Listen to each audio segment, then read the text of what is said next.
Les Dominicains au Rwanda. Méditation du mercredi de la 20e semaine du temps ordinaire.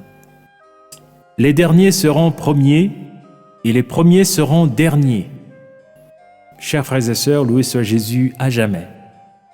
En ce mercredi de la 20e semaine du temps ordinaire, année liturgique B, Jésus nous présente la parabole des ouvriers de la 11e heure pour nous révéler une vérité étonnante du royaume des cieux. L'immense bonté de Dieu envers toute personne, peu importe les prouesses ou les performances qu'on réalise en ce monde.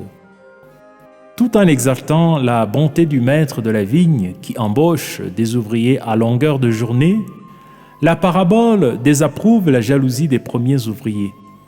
En effet, ceux-ci s'estiment plus méritants et voient d'un mauvais œil la faveur accordée aux ouvriers embauchés en dernier lieu, presque à la fin du jour. Pourquoi Dieu agirait-il ainsi? D'après Jésus, Dieu agit ainsi envers nous pour deux raisons.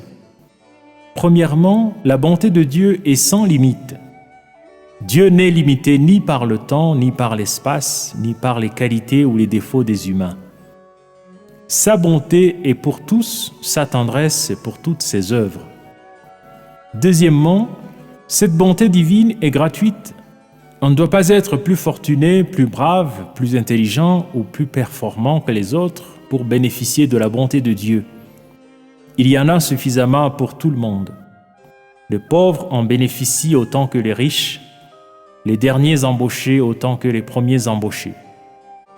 Frères et sœurs, contrairement à la logique qui nous pousse à considérer les gens d'après leurs performances, Jésus nous invite à purifier notre regard sur les autres.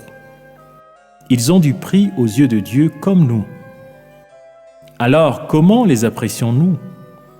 Osons-nous porter un regard généreux et désintéressé sur eux? Accueillons-nous les autres tels qu'ils sont, avec leurs qualités et leurs défauts? Sommes-nous disposés à donner la voix aux chômeurs, aux sans-abri, aux jeunes qui aspirent à un avenir meilleur, aux pauvres qui cherchent à sortir de la pauvreté? Prions.